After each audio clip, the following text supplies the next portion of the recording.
नमस्कार, मी सचिन मोरे, संपादक धैर्य टाइम्स. धैर्य टाइम्सच्या सर्व प्रेक्षकांना नवीन वर्षाच्या हार्दिक शुभेच्छा.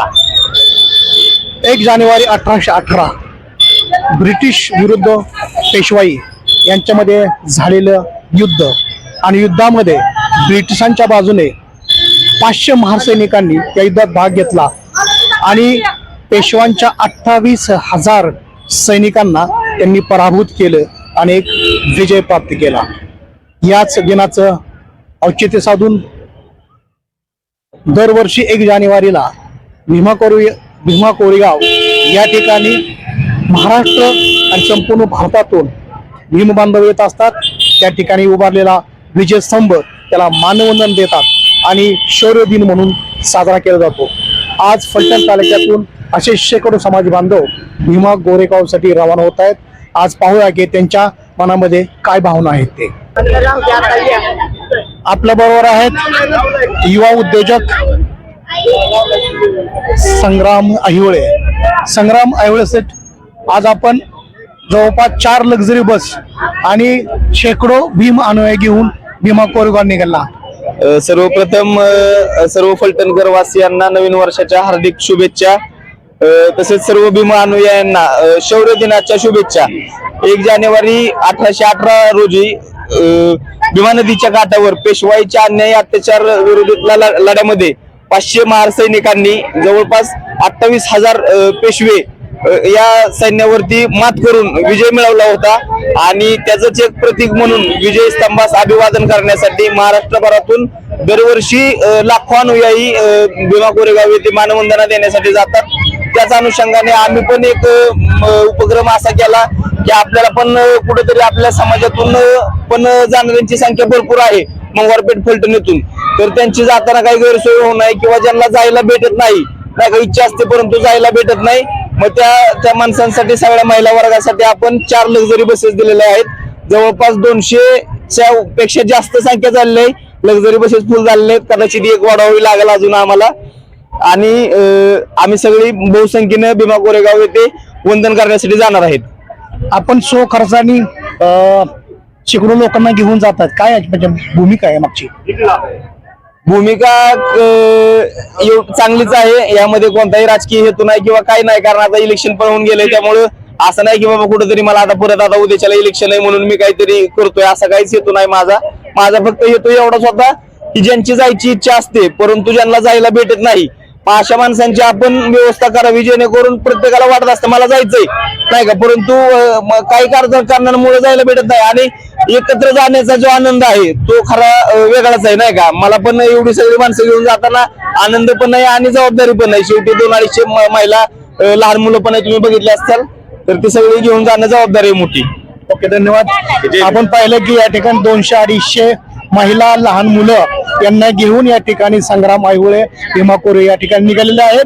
ज्यांना जाण्याची इच्छा आहे मात्र आर्थिक परिस्थितीमुळे ज्यांना जाणं शक्य होत नाही, ज्यांची गैरसोय होऊ नये त्यासाठी संग्राम अहिवळे यांनी स्वखर्चातून लोकांना घेऊन चाललात. तर धन्यवाद तुम्ही संपर्क साधल्याबद्दल. काय सांगणार ताई, तुम्ही आता भीमा कोरेगावला निघाला आहात? जय भीम. आम्हाला संग्राम अहिवळे यांनी सहकार्य केलं आणि भीमा कोरेगावला घेऊन चालले, त्याच्याबद्दल आम्ही त्यांचा धन्यवाद करतो. आम्ही त्यांचे आभारी आहोत. जय भीम. त्या ठिकाणी ताईंनी सांगितलं की संग्राम अहिवळे त्यांना घेऊन भीमा कोरेगावला निघालेले आहेत. जावं की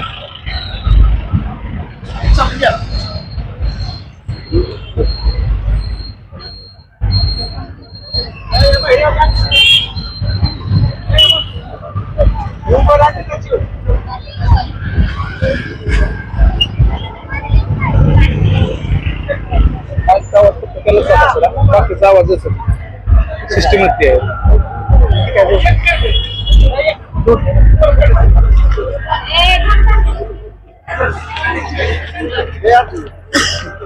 गाडी बसा, गाडी त्या गाडीला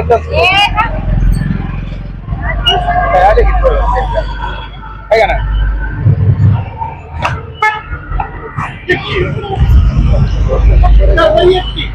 काय करतो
आपल्याबरोबर क्षितिजा आहे, ते आता भीमा कोरेगाव निघाले. काय क्षितिजा, काय तुझी भावना आहे? खूप छान वाटत आहे. सगळे एकत्र चाललोय. माझे बंधू संग्राम श्रीकांत हिवळे व वहिनी सोनू संग्राम हिवळे यांनी ही सोय केलेली आहे.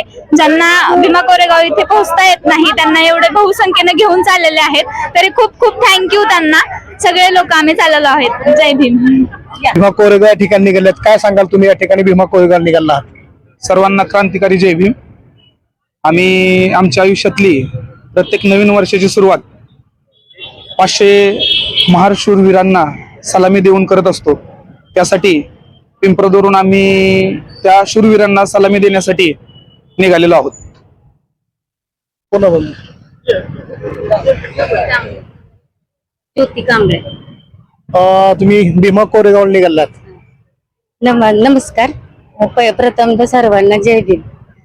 जसं आता तुम्ही सांगितलं की 1818 साली युद्ध जिंकलं, म्हणजे ब्रिटिशांच्याकडून आपल्या महायुतीने युद्ध जिंकलं. तर जेव्हा ते युद्ध करायचं ठरलं त्यावेळेस आपल्या लोकांच्या म्हणजे मागच्या काळात गळ्यात मडकं असायचं, पाठीला झाडू असायचं. त्यावेळेस आपल्या लोकांनी त्यांच्या पुढे एक मागणी ठेवली की जर तुमच्यासाठी आम्ही हे युद्ध लढू, पण हे युद्ध लढलं तर आम्हाला काय याच्यातून मिळणार? तर आम्ही जर हे युद्ध जिंकलो तर आमच्या गळ्यातलं जे मडकं आहे आणि तो झाडू तो तुम्हाला काढावा लागेल. आणि युद्ध जिंकल्यानंतर मग ब्रिटिशांनी ते आपल्या पूर्वीच्या काळातल्या लोकांच्या गळ्यातलं ते मडकं आणि झाडू काढला. आणि भीमा कोरेगावला वर्षाच्या सुरुवातीला आपण सगळे जातो.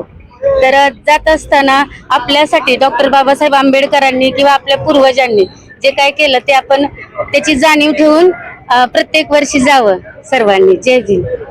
आता ताईंनी सांगितलं की प्रत्येक वर्ष प्रत्येक बौद्ध बांधवांनी त्या ठिकाणी जाणं गरजेचं आहे. नवीन वर्षाची जी सुरुवात आहे त्या ठिकाणी भीमा कोरेगावला आपण करतो. तर आपल्या बरोबर असेच काही भीमयोद्धे आहेत. काय सांगाल तुम्ही आता भीमा कोरेगाव निघाला आहात? तर जय भीम सर्वांना. अतिशय आनंद होत आहे की आम्ही नवीन वर्षाची सुरुवात नेहमी 500 शूरवीरांना नेहमी आम्ही सलाम देऊन करत असतो. तर इंग्रज आणि 500 शूर अशी मिळून जी पेशवाई 1 जानेवारी 1818 या तारखेला युद्ध झाले.